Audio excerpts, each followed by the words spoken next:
Depuis 1989, des centaines d'acteurs du débat public sont venus échanger avec des étudiants et un public toujours plus large.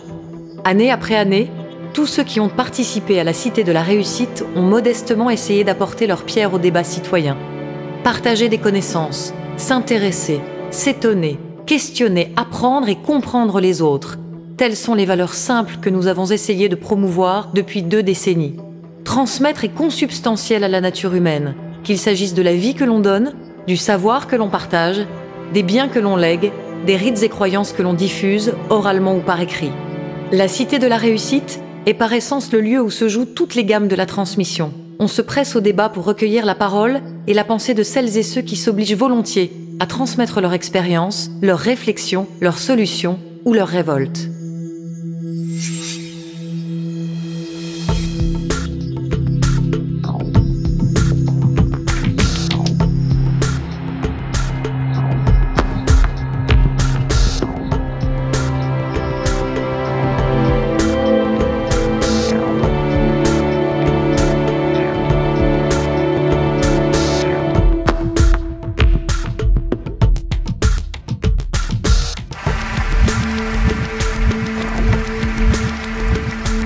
Et bâtir quelque chose ensemble. On est engagé parce que vivre, c'est choisir. Ça veut dire prendre des risques. La réussite ou le succès, c'est une succession d'échecs qu'on surmonte, qu'on contourne. Il faut apprendre à apprendre. J'ai un rêve d'élever l'humanité par la danse. Quelle est l'œuvre d'art qui a pu transformer les gens autant que, je ne sais pas quoi, les 35 heures ou la retraite? Si ce n'était plus la solution McDonald's qui triomphait. Manger la même chose, penser la même chose dans tous les domaines, ça c'est le contraire de la cohésion. Cette mondialisation est au contraire une grande source de diversité.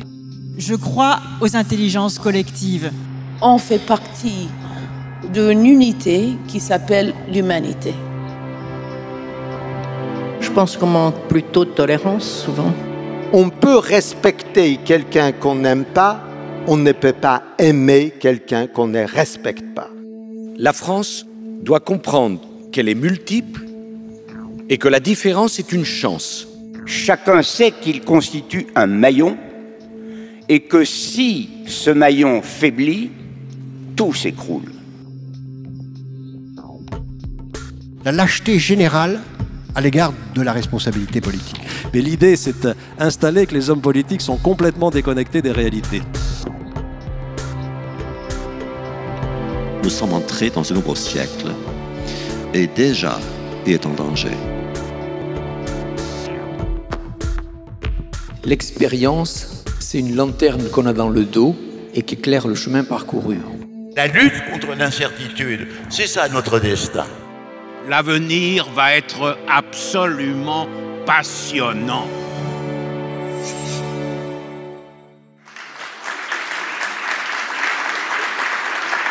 Bonjour. Je ne sais pas si je dois m'asseoir. Qu'est-ce que vous en dites? Je vais rester debout. Bonjour, merci d'être là d'abord. Nous allons donc parler de la transmission en cuisine avec des invités prestigieux qui ont chacun des parcours très différents. Et moi, en introduction du débat, il me paraissait utile de donner une définition toute bête, cherchée dans le Larousse, de la transmission. Voilà ce que j'ai trouvé. Faire passer quelque chose à ceux qui viennent ensuite, à ses descendants, à la postérité. Alors cuisine et descendance, cuisine et postérité, c'est un sujet intéressant. Et puis j'ai relevé une vision d'un grand chef, Michel Brasse, un peu plus lapidaire, mais néanmoins profonde. Transmettre, c'est la vie. On pourrait dire qu'en tant qu'ensemble de règles, de lois et de techniques, mais aussi de valeurs, la cuisine est affaire de transmission, c'est certain. Transmission orale, pour ce qui est de la cuisine populaire, de la cuisine ménagère, qui m'est chère, par mimétisme, par observation, transmission écrite, pour celle des grands chefs, comme ceux que nous allons recevoir, et de la cuisine gastronomique, à travers des livres, puisqu'on écrit la cuisine depuis l'Antiquité, Apicius, le premier, Plus tard, le cuisinier François, au XVIIe siècle, de la Varenne, qui fait rentrer la cuisine dans une ère moderne.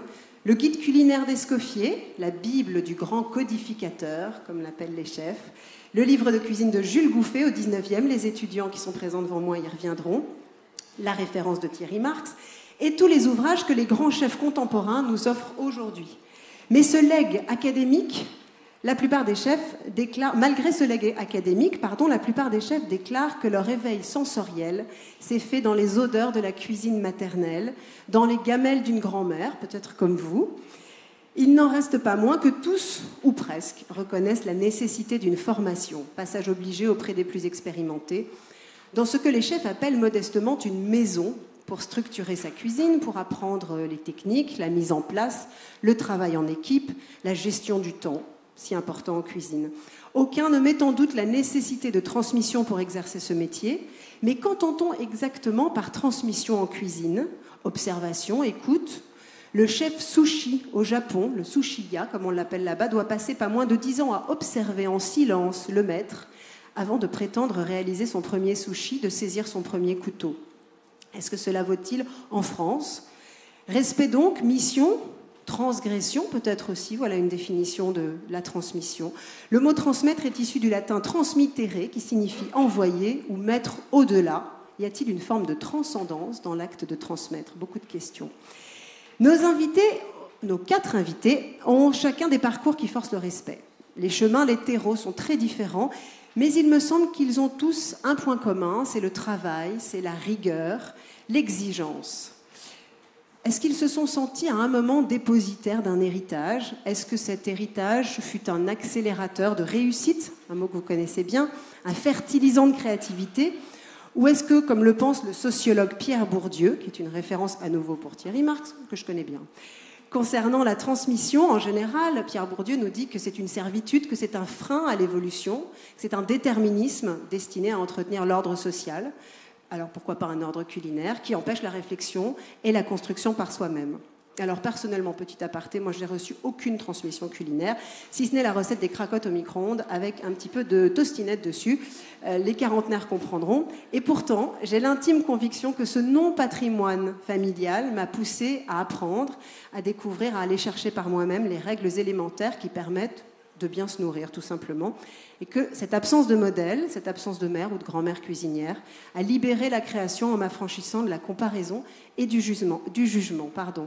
J'en appelle, pour en parler, à Claire Dorland-Clausel, Guy Savoie, Akram Benallal. Voilà Claire. Guy Savoie, Akram Benallal et Thierry Marx. Installez-vous.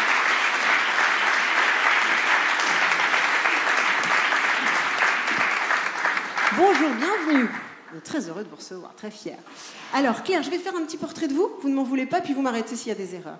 Claire Dorland-Clausel, vous êtes née à Rennes, vous êtes actuellement directrice du développement durable, je prends un grand souffle, des marques, des relations extérieures et membre du comité exécutif du COMEX, comme on dit, du groupe Michelin. À ma connaissance, vous êtes d'ailleurs la seule femme à siéger au comité exécutif d'une société du CAC 40. C'est ce que m'a dit Alain Ducasse, est-ce que c'est vrai? Ce n'est plus vrai, il y en a fort heureusement quelques autres. Donc, pas beaucoup quand même. Tant mieux. Pas beaucoup, mais ça augmente. Oh bah, tant mieux. Le groupe Michelin, dont je rappelle qu'il emploie plus de 110 000 personnes dans 170 pays et affiche plus de 20 milliards de chiffre d'affaires, donc c'est quand même une grosse machine. Vous êtes également ce qui justifie votre présence ici, à la tête du célèbre et redouté guide Michelin, dont vous avez piloté, je crois, 5 éditions, notamment en Asie et en Amérique, c'est ça? Effectivement, on le développe maintenant dans le monde entier, donc beaucoup d'éditions aux États-Unis, en Amérique du Nord et du Sud, et également en Asie. Vous êtes titulaire d'une maîtrise d'histoire obtenue à la Sorbonne, d'un doctorat de l'Institut de géographie et diplômé de l'ENA promotion montagne en 88. Alors évidemment, tout à l'heure, les étudiants qui sont là vont vous demander probablement en quoi un guide peut transmettre une cuisine. On y reviendra, c'est eux qui vont prendre la parole. Je vous présente tous et puis après je vous laisse la parole. Thierry Marx, vous êtes compagnon du devoir, vous avez été militaire, vous vous êtes ensuite dirigé vers la cuisine, motivé par un CAP de pâtisserie, c'est ça? Acquis après une scolarité pas toujours simple dans les cités, on peut le dire, et vous avez fait vos classes dans les cuisines du Taïwan, entre autres, ou encore de chez Joël Robuchon. Une première étoile à Tours, une deuxième à Nîmes, puis 10 ans dans le Médoc, à Corday-en-Bage, où vous vous faites connaître du grand public et reconnaître de vos pairs. Vous avez depuis donné une dimension sociale à votre action, obtenant un diplôme d'État pour les apprentis cuisiniers que vous formez dans les centres de détention, favorisant l'insertion des plus démunis au Resto du Cœur, ou plus récemment ces écoles mode d'emploi, cuisine, pâtisserie, sport, je crois, c'est ça ? Sport, mode d'emploi. Et boulangerie, j'en ai loupé une, qui propose là aussi un diplôme reconnu par l'État en 3 mois, sans aucun autre droit d'entrée que la motivation, c'est à peu près ça.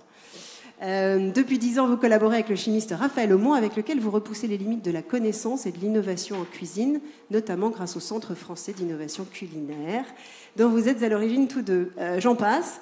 Il faut dire aussi que vous êtes un grand sportif, amateur d'arts martiaux, et que ça a beaucoup contribué à construire votre sens du management. Je me trompe ? Guy Savoy, vous êtes voisin de la Sorbonne d'ailleurs, et pas très loin, et voisin de l'Académie française. Pour ceux qui veulent venir, un quart d'heure à pied. Ouais. Voilà. Alors ce qu'on vous a pas dit, c'est que ce soir, c'est gratuit pour tous les étudiants de la Sorbonne.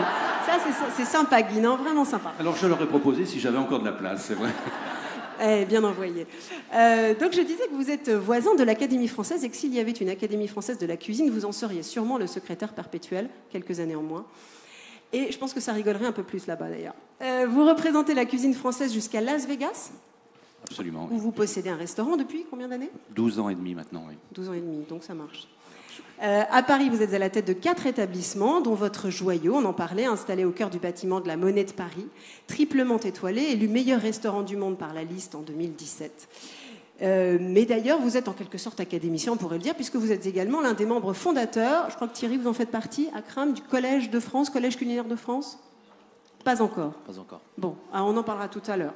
Le Collège culinaire de France qui s'est donné, je cite, comme vocation de promouvoir la qualité de la restauration dans le monde de la restauration française. Alors, pour remonter un peu le fil du temps, là aussi, évoquer votre histoire, vous êtes né à Bourgoin-Jallieu ? J'ai grandi à Bourgoin-Jallieu, mais né à Nevers. Très bien, je le note. Non loin de Lyon, votre maman était cuisinière, c'est important. Vous l'avez très jeune remplacée au fourneau. À quel âge ? À 15 ans, oui. Pendant les vacances scolaires, elle était malheureusement hospitalisée. Et puis, bon, comme elle tenait ce petit restaurant, j'ai décidé de prendre les casseroles. Les devants. Voilà. Donc, vous l'avez remplacée au fourneau avant de décrocher une place de commis chez Trois Gros à Roanne, une sorte de Graal pour un cuisinier dans les années 70, un cuisinier tout court d'ailleurs, encore aujourd'hui. À Bourgoin, vous avez aussi découvert le rugby, dont vous dites que cela vous a davantage préparé à la vie professionnelle que l'ensemble de votre scolarité. Donc moi, je retiens... Désolé de dire ça ici. Voilà. Je retiens qu'il faut être un cancre pour être un très bon chef. Hein. On en parlera là aussi avec Akram. Votre apprentissage a été, selon vos mots, très rude. Et j'aimerais bien peut-être revenir tout à l'heure, si les étudiants me le permettent, sur cette valeur du travail, qui, me semble-t-il, est un de vos points communs à tous les 4, où vraiment, voilà, je l'ai dit, rigueur, travail, c'est quelque chose qui a mené vos parcours, vos carrières. Ensuite, Akram, à nous deux. Akram Benallal, vous avez 36 ans, vous avez passé les 13 premières années de votre vie en Algérie. Vous êtes né en France néanmoins, vous arrivez à 14 ans en France et vous faites vos années d'apprentissage dans le Loir-et-Cher, dans un restaurant situé à 25 km de chez vous, que vous rejoignez chaque jour en stop. C'est vrai. Effectivement. Ça en dit long sur la motivation. C'est, je dirais, la faim, surtout. Voilà. C'est-à-dire que j'ai grandi en n'ayant pas le choix et voilà. Pour moi, c'était normal. En 2004, vous posez au culot votre candidature chez Ferran Adria, faut-il le préciser, un grand cuisinier espagnol du restaurant El Bulli, plusieurs fois sacré meilleur restaurant du monde, et à la pointe de l'innovation en cuisine. Vous êtes pris et vous dites y avoir beaucoup appris, mais pas la cuisine. C'est intéressant. Non, j'ai appris énormément de choses, surtout la transmission qu'il y avait autour des jeunes, et il y avait surtout des jeunes qui venaient un peu partout du monde entier. Et c'est ce que j'ai beaucoup apprécié, mais surtout c'était la NASA de la cuisine. Et ce qui était très intéressant pour mon parcours plus tard. Mais d'où je venais, c'était la cuisine classique, la cuisine française. Donc ça... Vous avez fait un grand écart. Voilà, exactement. En 2011, vous vous installez à Tours, vous avez alors 30 ans, et vous êtes consacré par le Goemio Grand de Demain. Je ne sais pas ce que faisait le Michelin à cette époque-là, mais bon. Assez vite, vous montez à Paris, comme on dit. Vous reprenez l'un des bistrots de Guy Savoy, on est en famille, dans le 16e, rue Lauriston. Puis vous... hein, qui vous a porté chance, c'est le moins qu'on puisse dire. Puis vous essaimez, 3 ans plus tard, vous affichez 2 étoiles et 5 établissements, et aujourd'hui, 7 établissements à Paris, 2 à Hong Kong, c'est ça? Oui, un à Shanghai, un autre à Bakou et un autre à... Ah, je ne savais pas. D'accord, Bakou aussi. Vous évoquez souvent l'héritage de votre mère, on revient à la mère, et de sa merveilleuse cuisine de l'amour et des saveurs simples pour raconter la jeunesse de votre cuisine actuelle. On a l'impression que vous avez interprété la phrase de la Suédoise Ellen Key, la culture c'est ce qui demeure en l'homme quand il a tout oublié. Et que pour vous la technique, autrement dit l'accumulation de connaissances en cuisine, doit s'oublier pour construire une cuisine propre, une cuisine intime. Alors, est-ce qu'il y a une cuisine automatique, comme les surréalistes pratiquaient l'écriture automatique, est-ce qui reposerait uniquement sur l'inspiration, ou est-ce que néanmoins cet apprentissage académique est incontournable? Je dirais, alors, oui, académique et surtout un apprentissage de vie. C'est-à-dire de savoir écouter, de savoir se sculpter toute sa vie. Et pour moi, c'était essentiel de toujours écouter, apprendre et grandir. Alors, je propose que les étudiants interviennent dans le débat parce qu'ils ont plein de questions. Vous êtes là jusqu'à à peu près 18h30, sachez-le. Est-ce que vous voulez poser une question à l'un d'entre eux en particulier ou à la cantonade? Et on va saisir la balle au bon. Bonjour. Bonjour, vous êtes Mathieu, c'est ça? Oui. Je suis étudiant en 2e année de médecine à Toulouse. J'aimerais commencer par une question assez globale. À propos du rapport, comme vous le disiez tout à l'heure, entre la culture populaire, une cuisine plutôt populaire, et une cuisine de plus en plus raffinée et alambiquée. Lorsqu'on lit les interviews de grands chefs, on est souvent frappé de voir que l'intérêt pour la cuisine provient souvent des souvenirs de l'enfance. Vous avez remplacé votre mère au fourneau. Autrement dit, une pratique plutôt populaire de la cuisine. Et comment est-ce qu'on vit et comment fait-on vivre le rapport entre cette cuisine populaire, empreinte de tous ces souvenirs, et une gastronomie plus pointue et raffinée, de plus en plus recherchée? Vous travaillez avec un chimiste. Donc comment fait-on vivre le rapport entre ces deux cuisines? Les garçons, faire coexister la cuisine de souvenirs, la cuisine d'innovation. Merci de cette question. Je prends la balle au bon. Oui, vous avez raison, la cuisine populaire, c'est souvent une cuisine de souvenirs. Vous avez raison, c'est aussi un univers fantasmé. C'est pour ça que finalement, on crée peu en cuisine. C'est toujours une histoire de cahier de recettes qui traîne, qu'on essaye de faire modifier. Donc de l'Antiquité grecque à Archestrate jusqu'à Escoffier, mettons, on peut prendre le début du XXe siècle, ça évoluait pas tellement. La cuisine suivait un peu la posture de la société. Archestrate disait la cuisine, c'est plaisir, bien-être et santé. Ça a évolué toujours un petit peu comme ça, mais il y a eu une adaptation. Alors pour créer en cuisine, et pour faire, comme vous le dites, une cuisine beaucoup plus pointue, il faut d'abord apprendre à respecter des codes, donc la maîtrise du geste, la maîtrise du feu et la maîtrise du temps. Ça va vous donner une grammaire pour pouvoir jouer ensuite avec les ingrédients, comme on joue avec les mots quand on apprend une langue. Ça me paraît toujours intéressant. Et pour cela, il faut faire des cahiers d'essais. Et c'est pour ça qu'on a créé ce centre de recherche et de développement à l'Université d'Orsay, pluridisciplinaire. Donc c'est un cerveau collectif. Et dans ce cerveau collectif, effectivement, là, on peut commencer à entrevoir ce qui n'a jamais été fait.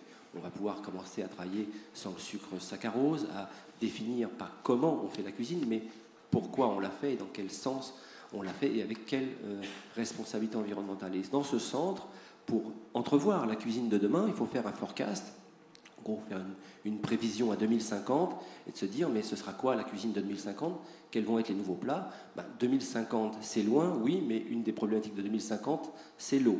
Donc ça veut dire qu'il est normal aujourd'hui qu'on commence à entrevoir de repenser la cuisine flexitarienne, presque végétarienne, parce que notre problématique étant l'eau, en 2050, il va falloir réfléchir sur l'utilisation de la protéine animale. Donc vous voyez, pour créer, il faut forecaster, il faut en français, on est à la Sorbonne, anticiper, et puis ensuite on peut commencer à innover. Mais pour innover, il faut prendre des risques, et pour prendre des risques, il faut faire des essais, et c'est dans l'analyse causale de ces essais que vous allez pouvoir trouver la recette de demain. Il me semble, en toute humilité. Un petit mot, Guy, parce que je crois que la question s'adressait à toi également, tous les deux. Oui, je pense qu'on a tous, au départ, je pense qu'on est tous gourmands sans le savoir. En tout cas, moi, c'était mon cas. J'avais la chance d'avoir une maman qui cuisinait très très bien. Ouais, il cuisine un peu moins, c'est vrai, quand il son grand âge, mais et j'ai pris conscience en fait de ma gourmandise quand j'ai commencé à prendre des repas à l'extérieur de la maison. Vous savez, à l'époque, on n'avait pas McDo pour aller avec ses petits copains de 10, 11, 12 ou 13 ans. Donc, le jeudi, on allait déjeuner chez les uns chez les autres, et c'est quand j'ai pris conscience, moi, de la chance que j'avais, que ce soit bon à la maison, que c'est devenu pour moi quelque chose de primordial. Donc, les plaisirs de la table ont vite pris le pas sur tous les autres plaisirs. Mais à ce moment-là, sans même me rendre compte que c'était le résultat d'une transformation magique.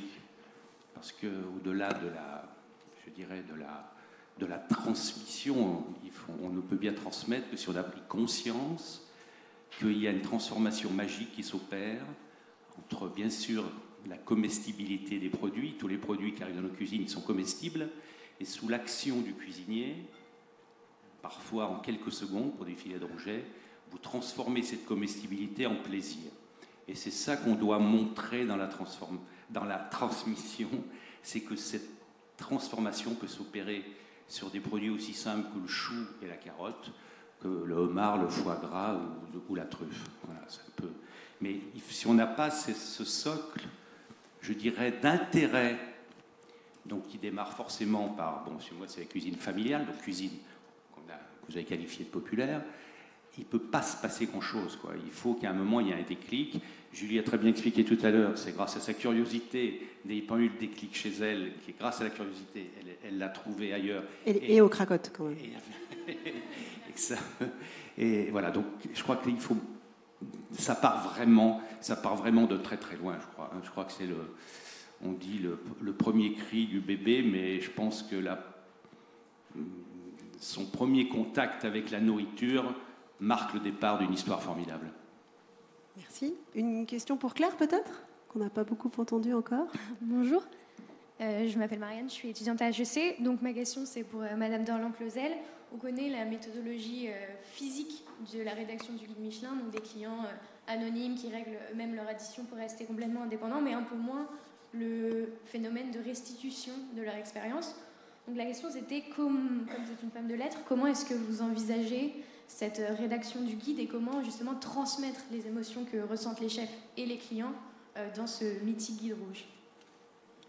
Alors effectivement, on connaît un peu comment les inspecteurs travaillent, c'est-à-dire qu'ils sont anonymes, qu'ils payent leurs additions, mais on connaît moins qu'il y a une méthode extrêmement rigoureuse et qu'il y a 5 critères en fait. D'abord que les inspecteurs, ils évaluent l'assiette et que l'assiette, et pas du tout ni le décor, ni la vaisselle, ni même le service, ni les vins. C'est l'assiette. Et il y a 5 critères. Et c'est important parce que les deux grands cuisiniers qui sont à ma gauche et celui qui est à ma droite en ont un petit peu parlé. Le premier critère, c'est la qualité du produit. Alors nos grands-mères, et ça fait le lien avec la cuisine populaire, elles disaient, en tout cas moi j'ai entendu ma grand-mère et ma mère me dire que 50% de la cuisine, c'est le produit. Alors je ne sais pas si les cuisiniers le diront, mais en tout cas, dans effectivement l'imagerie populaire, il y a cette idée importante que le produit doit être de qualité. Donc c'est le premier critère. Le deuxième critère, c'est la maîtrise des cuissons. Là, vous en avez parlé les uns et les autres. Effectivement, ce qui rend le rouget, si je reprends l'expression de Guy, comestible, c'est probablement la qualité du rouget, mais aussi la manière dont il va être cuit. Il peut être raté ou il peut être réussi. Après, il y a la régularité de la cuisine. C'est-à-dire que les inspecteurs sont des clients très exigeants, on va dire. Connaisseurs et très exigeants. Et c'est vrai qu'un client, quand il va chez Guy Savoy ou chez Akram ou chez Thierry Marx, il veut bien déjeuner le lundi, et s'il retourne le vendredi soir, il veut aussi que le dîner soit au bon niveau. Et puis il veut que l'entrée soit bonne, mais que le dessert aussi soit bon. Donc la régularité de la cuisine. Après, il y a le rapport qualité-prix. Bon, ça, c'est un fait. Et puis enfin, il y a la personnalité du chef dans sa cuisine et dans l'assiette. Alors, qu'est-ce qu'on veut dire par là? Et c'est probablement le plus difficile pour les inspecteurs. Ça veut dire à la fois l'innovation, la capacité d'innovation du chef, ce qu'il crée, ce qu'il transmet d'ailleurs, et puis l'originalité de sa cuisine. Et ça ne veut pas dire qu'il y a des cuisines qui sont plus importantes que d'autres. Ça veut simplement dire que c'est un critère qui rentre en compte. Alors, les inspecteurs, évidemment, ils sont formés. D'abord, ce sont des gens qui viennent, en général, des métiers de bouche, de ce qu'on appelle les métiers de bouche, très souvent, la plupart. On regarde aussi leur qualité, ça va peut-être vous surprendre, leur qualité littéraire. Et puis, on les aide.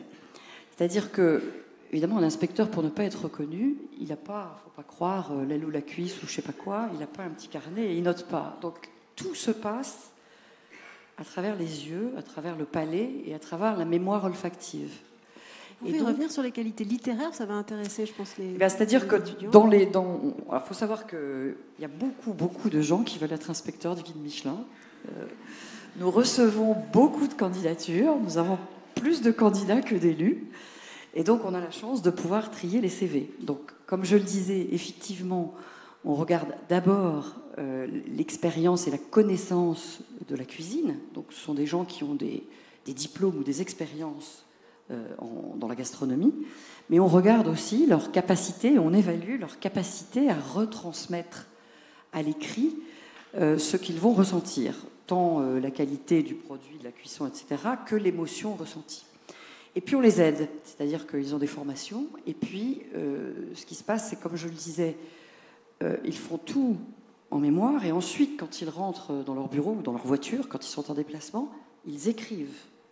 Ils écrivent et ils prennent de notes sur tout ce qu'ils ont vu et ressenti, encore une fois, dans l'assiette.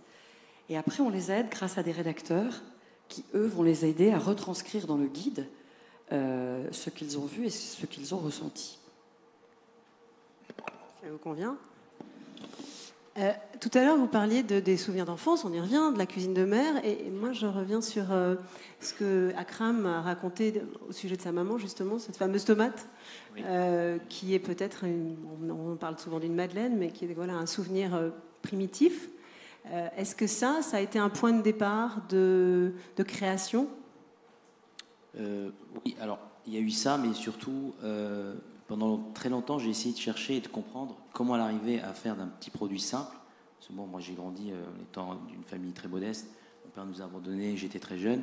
Du coup, ma mère s'est retrouvée avec 3 enfants à nourrir. On n'avait pas grand-chose. Et j'étais obstiné à essayer de comprendre comment elle arrivait, avec des choses simples, les rendre bons. Même très très bons, voire... Et ce goût des choses, finalement, c'est quelque chose qui ne s'explique pas parce que c'est en elle, c'est magique. Et pendant des années, j'ai essayé de comprendre. Et finalement, j'ai compris, bien plus tard, quand j'ai commencé à faire mon métier. Au départ, j'essayais de vouloir impressionner, vouloir peut-être trop démontrer. Et au final, après, j'ai compris que quand j'ai eu mes 2 enfants, j'ai tout de suite appris à cuisiner, non pas pour moi, mais pour eux. Et finalement, toute ma cuisine a changé. Elle a pris un autre regard sur le fait de donner aux autres.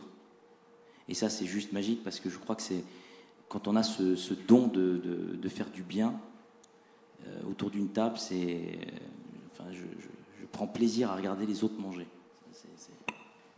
Nous aussi, on prend plaisir à manger chez vous. Pour ceux qui ont la chance de pouvoir y aller, en tout cas les Parisiens. Les étudiants, est-ce que vous avez envie de revenir dans le débat ?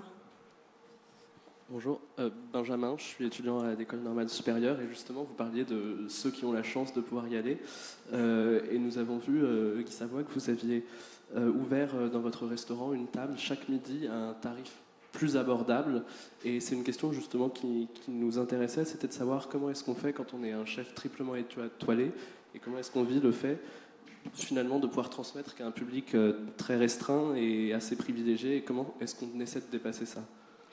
Alors, c'est vrai que je me suis dit, moi, si je veux préserver, comme j'ai envie de travailler très longtemps, si je veux préserver mes convives de demain, il faut que je les interpelle dès maintenant, donc je donne la possibilité tous les jours.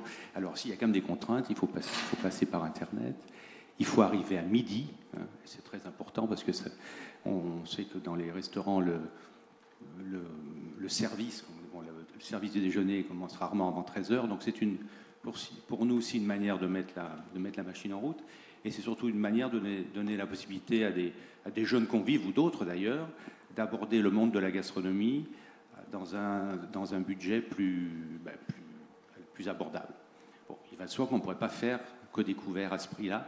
parce que malheureusement, je ne pourrais pas faire mes échéances en fin de mois. Il faut que tout le monde soit conscient que les prix ne sont pas faits de manière fantaisiste. Ils correspondent, Claire l'a très bien dit, c'est d'abord des produits d'exception. Les produits que nous travaillons représentent, je dirais, moins de 2% de ce qu'on peut trouver sur le marché. Et puis, c'est un nombre de collaborateurs qui vaut au nombre de convives. Donc, voilà, on parle souvent du manque de rentabilité d'un restaurant dit gastronomique. Ils arrivent à être rentables parce qu'à la tête, souvent, Julie l'a rappelé, il y a des grands travailleurs qui cumulent plusieurs emplois et qui permettent de présenter, pour ceux qui sont dans l'économie, un bilan positif pour recommencer l'année suivante. Mais ça, c'est simplement, oui, c'est un souci de faire découvrir le lieu. Mais je répète, à une table seulement, on ne peut pas le faire plus, malheureusement.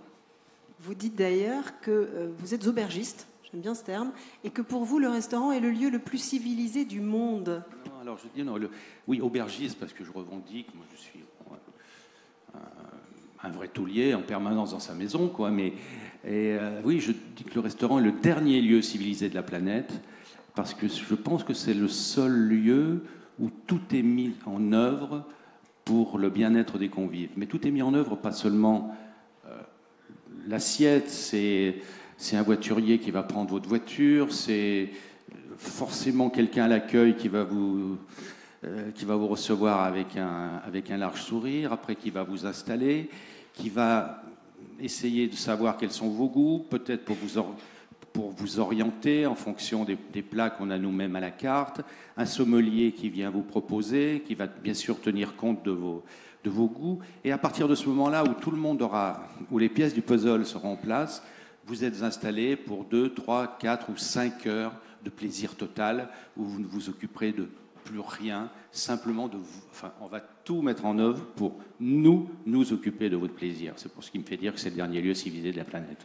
Oui, mais pas à moins de 120 €, on a bien compris. Pardon ? Pas à moins de 120 €. C'est ça, parce que le menu abordable, c'est 120 €. Donc 130, je reprends 130, je suis désolé. Non, mais je reprends la question de l'étudiant. C'est vrai qu'il vous disait, 130 €, c'est quand même une très grosse somme. C'est vrai que pour vos restaurants, c'est justifié. On a accès au homard, au caviar, bien à la sûr, truffe, on a accès aux plats normaux de la carte. Au-delà, oui. Et comment transmettre à ceux qui n'ont pas, ils sont nombreux, les moyens de mettre 130 € sur la table, quelle que soit la valeur de ce que vous offrez. Comment transmettre ? Alors, comment transmettre ? Moi, j'ai eu la chance de démarrer dans le restaurant champêtre de ma maman, où elle faisait des choses très simples. C'était une assiette de charcuterie, omelette, fromage blanc, parce que dans la région lyonnaise, on aime bien le fromage blanc. Puis au fil des années, elle a rajouté quelques petits plats simples. Je crois que oui, on peut faire de la cuisine. Je rejoins Claire en disant que la noblesse d'un produit n'est pas forcément dans son prix. Il y a plus de noblesse dans un chou fraîchement cueilli que dans un homard surgelé. Mais après, il y a de plus en plus de lieux où des cuisiniers font d'une cuisine avec des produits moins onéreux où ils font 14 ou 15 heures par jour. Et puis vous avez fait des bistrots d'ailleurs. Oui, tout à fait. J'ai fait et là encore maintenant, c'est plus considéré comme des bistrots, parce que même l'un d'eux est étoilé, c'est le Chiverta. Donc, c'était la vocation au départ. C'était la vocation, parce qu'aujourd'hui, et Thierry le fait parfaitement bien, je crois qu'un cuisinier aujourd'hui a un rôle à jouer dans toute forme d'alimentation. Et plus les bons professionnels mettront leur nez dans toute forme d'alimentation, plus on est certain que la qualité ira toujours vers le haut. Je vais vous donner la parole, Thierry. Moi, j'ai le souvenir d'une phrase que tu m'as dite, on va se tutoyer, il y a peu de temps. Tu m'as dit, pour moi, il faut faire pour apprendre et non pas apprendre pour faire. Ça tombe bien à la Sorbonne, d'ailleurs. Tu peux développer, parce que c'est quand même vraiment notre sujet. Oui, c'est la devise de l'école cuisine mode d'emploi. On intervient dans les quartiers politiques de la ville. Aujourd'hui, c'est 8 centres en France, 2 autres centres dans le monde. Et évidemment, quand vous êtes en difficulté pour transmettre quelque chose, si on vous remet sur les bancs de l'école, ça ne fonctionne pas forcément. Donc on commence par faire pour apprendre. Donc c'est un peu notre leitmotiv à l'école. Tout de suite, dès que vous voulez faire de la cuisine, de la boulangerie, d'autres activités professionnelles, eh bien on vous met dans l'action pour transmettre. Et en fonction de ça, en fonction de cette découverte, eh bien, vous allez aller chercher, par curiosité, ce que vous aimez. Moi, j'ai souvenir, il n'y a pas très longtemps, de filet de bœuf Wellington. Je me racontais, le filet de bœuf Wellington, c'est une recette d'Antonin Carême, et il trouvait que le filet de bœuf était moche. Alors, dernièrement, à la prison centrale à la prison de Fresnes, je montrais le filet de bœuf Wellington, ce qui n'intéressait personne. Mais ce qui est intéressant, c'était de remarquer, y compris en détention d'ailleurs, qu'on apprend avec deux cerveaux.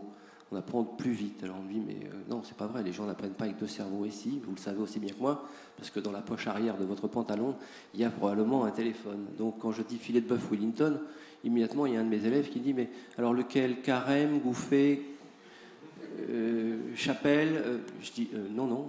Et donc ce qui m'oblige à faire. Donc on a appris la découpe du filet de bœuf Wellington, et eux-mêmes, la semaine d'après, sont venus avec l'information de ce qu'était le filet de bœuf Wellington, finalement de me parler de la bataille de Waterloo, et finalement de me parler de l'empereur, et j'ai enchaîné pour la transmission d'un autre savoir-faire de Durand, qui était le cuisinier de l'empereur.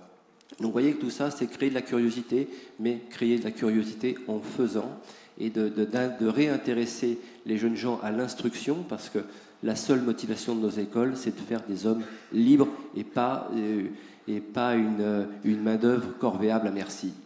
Voilà un peu votre fonction plus tard. Guy Savoie voulait rajouter quelque chose. Oui, tout à fait. Je crois que Thierry vient de mettre le doigt sur ce qui est important dans le métier, en fait. C'est le concret. Le concret, un cuisinier, il est en prise directe avec la terre et la mer, puisque les produits arrivent de là. Il peut les toucher, il peut les... Oui, il les travaille, et tout ça est fait dans un délai très restreint.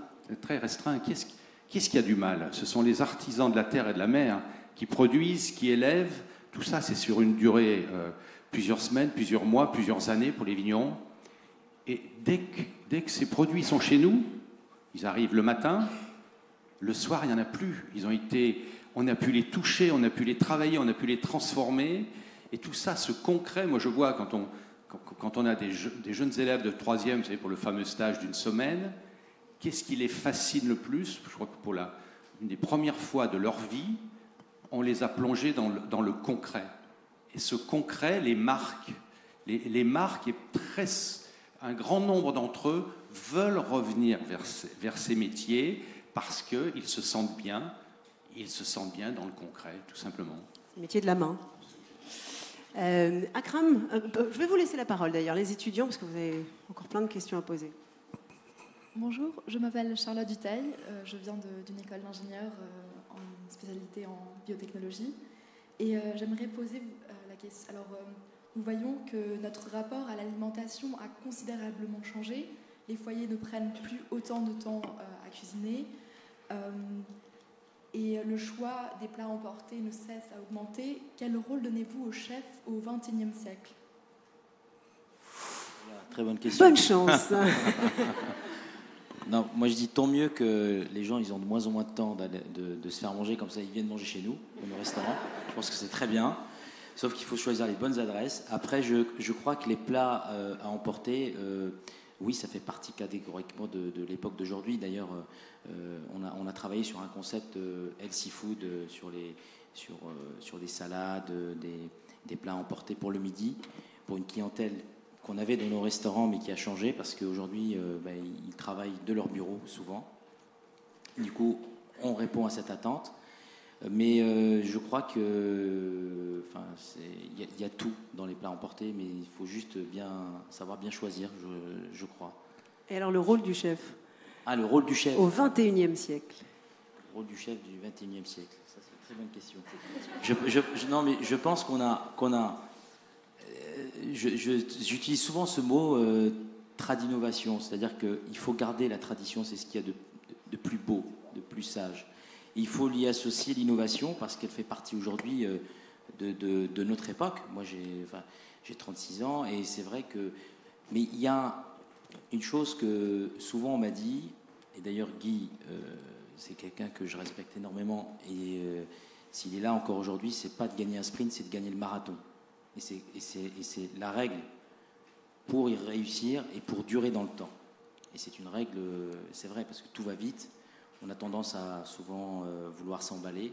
Mais ce qu'il faut, c'est vraiment garder la même rigueur, la même régularité sur sa façon de faire, sur sa façon de travailler, et essayer de ressembler et de durer aussi longtemps que Guy, et puis il en a encore pour 100 ans, donc voilà. Claire, Merci. vous vouliez ajouter quelque chose? Je viens de comprendre que tu respectais l'âge, en fait. Non, mais je crois que pour rebondir, c'est vrai que la durée, c'est peut-être, pardonnez-moi Claire, c'est peut-être le premier critère, je crois que c'est de dire que lorsqu'on a été pendant plusieurs décennies capable de se remettre en question 2 fois par jour, à chaque table et pour chaque convive, c'est pas un marathon, c'est Ironman. Hein. Mais c'est drôle d'entendre, c'est intéressant votre question sur le rôle du chef. Et il a un rôle très très large parce qu'il doit vous initier à devenir des consommateurs militants. C'est ça le rôle du chef aujourd'hui. Si vous ne prenez pas conscience que vous êtes des militants pour cette planète, il n'y a pas de sens. Tradition est un tiroir vide, entièrement vide. C'est pas moi qui le dis, c'est Montesquieu. Montesquieu dit la tradition, c'est la mère de l'ignorance. On va vous laisser avec Akramin voilà. discuter donc, un peu. À un moment donné, moi je reste là-dessus. Tradition, ce qui est intéressant, c'est le thème d'aujourd'hui, c'est la transmission. Et après, vous arrivez sur le prix des choses. Le prix n'est pas une valeur. Warren Buffett dit le prix n'est pas une valeur. C'est un accord entre 2 parties. La valeur, elle est ailleurs. Donc le chef de demain, le chef et le chef d'entreprise de demain, il a à mettre pas de conflit entre tradition et innovation, parce que la tradition est un tiroir vide. Et de devenir force de proposition pour que vous soyez des consommateurs exigeants et militants. Et de ne pas considérer que le prix d'un produit, c'est sa valeur. La responsabilité environnementale du chef, elle est là. Et la grande difficulté d'un chef aujourd'hui, c'est de dire qu'est-ce que c'est qu'un bon produit. Un coup sur 2, j'ai une réponse assez empirique qui me dit un bon produit, c'est bio et c'est cher. Cher n'est pas une valeur. Qu'est-ce que je suis prêt à faire pour payer un quintal de blé à un agriculteur pour qu'il puisse lui aussi transmettre aux générations à venir une terre digne de ce nom, ce qui n'est pas le cas de la terre de la Beauce aujourd'hui. C'est ça qui est intéressant, c'est que vous devez devenir des consommateurs militants, exigeants avec nous et avec nos entreprises, pour qu'on vous dise, ce prix, il est un accord entre vous et moi, parce que ça vaut ça, et voilà sa valeur, pas son prix. Le prix, encore une fois, n'est pas une valeur. Alors, Claire, moi je suis... Claire, on vous écoute. S'il me le permet, je vais contredire un tout petit peu Thierry Marx. Parce que... voilà. Ça décolle. Parce que, et je suis d'accord, mais parce que la tradition, et il y a des personnes très, très intelligentes qui l'en disent, la tradition, c'est aussi source d'innovation. Sans tradition, sans racines, je ne sais pas si on sait innover. C'est Hannah Arendt qui l'a dit. Donc moi, je crois que le rôle des chefs, et évidemment, je ne peux pas parler à la place des chefs, mais et notamment ceux qui sont les plus connus internationalement, c'est de faire comprendre et de transmettre le fait que, notamment dans notre pays, là, je vais faire un petit peu peut-être de patriotisme, on a une tradition gastronomique, on a une excellence gastronomique qui est un phare dans le monde. Alors, il y a toujours des gens pour critiquer, mais la France et sa gastronomie, c'est un phare dans le monde. On est observé, on est copié, mais dans le bon sens du terme, partout dans le monde. Les chefs français, ils sont appelés partout dans le monde. Et la gastronomie, aujourd'hui, c'est peut-être ce qui s'échange le plus. Et les grands chefs vont à l'étranger, forment à l'étranger, mais il y a aussi des tas de chefs étrangers qui viennent se former en France et qui vous influencent, messieurs. Et ça, c'est pas à moi de le dire. Et donc moi, je crois que ce que les consommateurs et les jeunes consommateurs, et là je rejoins Thierry Marx au contraire, doivent comprendre, c'est qu'on a une richesse et une force qui est incroyable dans ce pays. Et votez effectivement avec votre porte-monnaie. Allez dans les endroits où effectivement on respecte le produit. Alors il faut quand même un petit peu le payer. Donc quand on dit c'est très cher, d'abord vous avez en face de vous les 3 étoiles, les étoilés, c'est comme les grands champions, c'est les gens qui ont gagné les Jeux Olympiques. C'est les médailles d'or, les médailles d'argent et les médailles de bronze. Et puis il y a des tas d'autres talents. Et d'ailleurs dans un guide, on parle toujours des étoilés, mais dans un guide que je ne nommerai pas, vous avez 4500 adresses et vous avez 100 étoilés. Et les 100 étoilés, c'est ceux qui brillent, c'est le phare qui brille, c'est ceux qui tirent, c'est ceux qui inspirent tous les autres. Mais tous les autres, ils ont du talent et ils vous font de la bonne cuisine. Donc je crois que ça, c'est important. Et à moindre coût, mais c'est normal. Je veux dire, il y a un moment où aussi le talent se paye.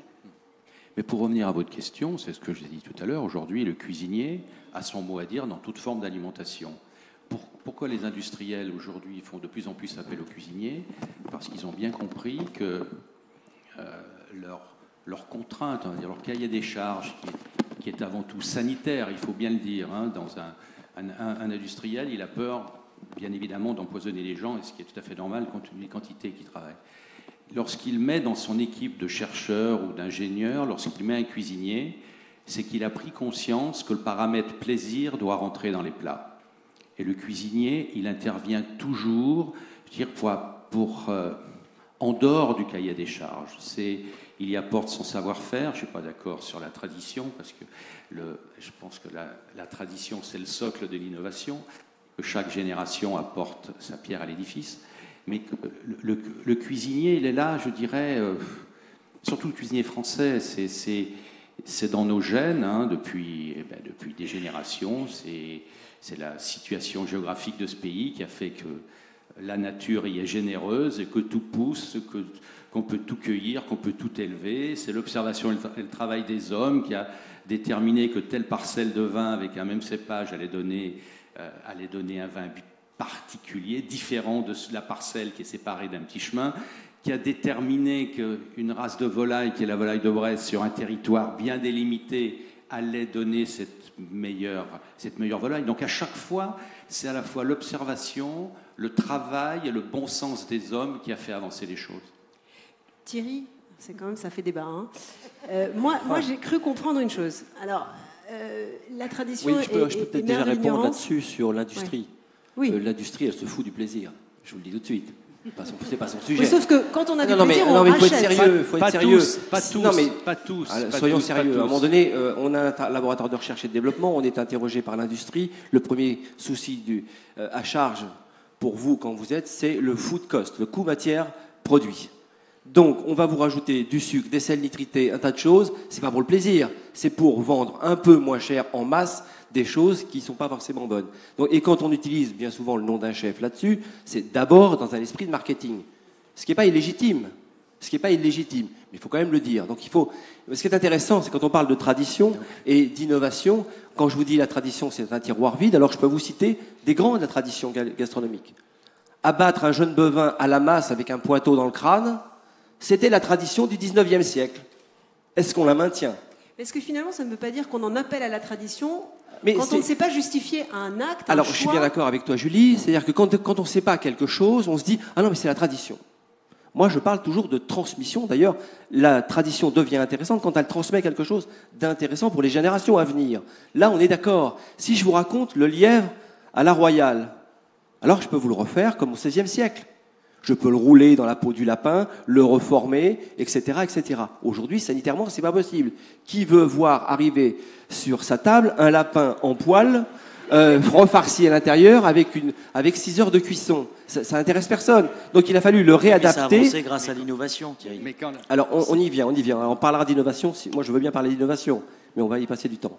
Et oui, parce qu'on peut parler d'innovation, ça c'est un autre débat. Mais la tradition, elle était là. Maintenant, la tradition, elle est intéressante que le fait qu'on trouve encore chez Guy Savoy, ou chez Joël Robuchon, ou chez Alain Ducasse, peu importe chez qui, le lièvre à la royale. Ce qui est intéressant, c'est que cette tradition animée par la transmission devient intéressante parce qu'on peut retrouver le lièvre à la royale jusqu'au XXIe siècle et de faire plaisir et de rester dans cet axe plaisir, bien-être et santé de la gastronomie. C'est ça l'intérêt de la transmission. La tradition, c'est pas moi qui le dis, je rends hommage à qui l'a dit, c'est Montesquieu. Et mon cher Thierry, lorsque la tradition s'appelle Montrachet, poulet de Bresse, andouille de Vire, cassoulet et tout ça, moi je crie bravo. Mais vous dites la même chose, non, finalement? Attendez, non, mais alors soyons sérieux. Est-ce qu'on fait du Montrachet comme on faisait du Montrachet au 18e ou au 19e? Est-ce qu'on fait du château Margaux comme on le faisait au 18e ou 19e? S'il n'y avait pas eu d'innovation et de la cuve inox et de la maîtrise des levurages, il n'y aurait pas le même Montrachet aujourd'hui. On vient de te dire que la tradition était était le tiroir socle, vide, je suis bien d'accord. Non, Non mais Thierry n'a pas une maman cuisinière aussi, ça explique beaucoup de choses. On t'a dit que la tradition était le socle, allez, on va dire de l'évolution, allez, le socle de l'évolution. Mais non, mais tu as heureusement pour toi une culture qui dépasse largement la mienne, mais je suis... Alors les étudiants, est-ce que vous avez des questions à nous poser sur ce sujet ou d'autres? Bonjour, Kylian Davy, je viens de l'ESCP Europe. Ma question va s'adresser à vous quatre. J'aimerais vraiment avoir vos quatre avis, même si je vais citer Monsieur Thierry Marx. Il y a une phrase dans votre livre L'homme positif qui m'a particulièrement marqué et qui a eu une résonance particulière pour mon père qui est cuisinier. Dans votre livre, vous dites « J'avais une cervelle de riche et un portefeuille de pauvre ». La majorité des acteurs du monde de la cuisine sont des passionnés, mais aujourd'hui, avec une demande, notamment dans la restauration collective, vous parliez tout à l'heure de food cost, qui va vers la diminution des coûts. Comment est-ce qu'on peut s'assurer finalement de cette transmission, qu'elle se passe dans de bonnes conditions, et est-ce que maintenant c'est devenu un privilège, un prix qu'on doit payer plutôt de manière élevée? Là où je rebondis sur cette phrase, parce que j'y tiens et je l'ai écrit, donc je l'assume parfaitement. Oui, très très longtemps dans ma vie, j'ai eu une cervelle de riche avec un portefeuille de pauvre. Donc ce qui m'a appris beaucoup de choses. Ce qui m'a appris, ce qui était la base de mon métier de cuisinier, c'est donner de la valeur ajoutée à des produits simples. Un œuf mollet, c'est 45 centimes d'euros un œuf bio. Si vous le savez, si vous avez un peu le sens de la transmission, du geste, vous allez en faire un œuf mayonnaise exceptionnel. Peut-être même avec un petit twist créatif. Vous allez le vendre 8,50 €. Et non, pas forcément, parce qu'on peut faire de la mayonnaise sans... Alors là, mais Thierry Marx, il fait des maillots on peut faire de la sans œufs. mayonnaise sans œufs. Donc voilà. Non, mais ce qui est intéressant là-dedans, c'est, encore une fois, ne vous attachez pas au prix des choses. Ne vous attachez. Le prix n'est pas une valeur. Il faut aller chercher la valeur ailleurs. Et là, pour le coup, la valeur, elle est dans la transmission. Et là où je vous rejoins sur votre question qui est très intéressante, sur la cuisine collective. S'il y a des combats à mener, ce que nous menons, Julie, tu en fais partie, sur les cantines rebelles, c'est arrêter de vous attacher aux coûts matières premières. C'est-à-dire qu'à un moment, quand vous rentrez dans une cantine où c'est pas bon, et qu'à la fin du service, tous les plateaux repas, 80% des plateaux repas sont à la poubelle, vous pouvez admettre que le cuisinier peut avoir 1,50 € de plus pour qu'il puisse faire la cuisine et que l'on considère que cet homme qui fait la cuisine dans une cuisine collective est un véritable artisan. C'est ça, là-dessus, qu'il faut militer. Guy Savoie, vous vouliez réagir? Oui, mais bon, je pense que la conscience aujourd'hui, tout le monde est conscient de ça et on voit bien dans les circuits courts, tout ce qui se passe, même au niveau des cantines, même au niveau de la grande distribution. Moi, j'étais cet été au Carrefour de Saint-Flour. Il y a tout un espace dédié je dirais, aux artisans locaux, où on trouve des fromages fermiers, on trouve de la bonne charcuterie, mais qui viennent d'artisans qui sont dans un rayon de 15 km. Donc il y a quand même une prise de conscience, et puis il y a aujourd'hui, et en tout cas une vraie volonté, et je pense qu'on prend actuellement la bonne voie pour toutes ces choses-là. Vous coupez le sifflet aux Cassandres qui disent qu'on mange moins bien qu'avant, parce que moi je l'ai relevé dans votre livre. Ouais. Il y a 2 ans, vous disiez la qualité des produits ne cesse de s'améliorer. Absolument. Notamment dans le domaine de la boulangerie. Et je serais tenté de dire, grâce aux cuisiniers, parce que je connais moi des industriels qui font appel aux cuisiniers, justement parce qu'ils veulent faire différent. Moi, je n'ai rien à vendre dans l'industrie, ma tête ne figure sur aucun paquet. En revanche, je travaille depuis 25 ans avec Pierre Martinel, leader français de la salade traiteur. Et il y a 25 ans, quand je suis arrivé, j'ai vu qu'il y avait 2 sauces. Une sauce qui était censée représenter la mayonnaise et une autre la vinaigrette. Et je vous assure que c'était pas bon.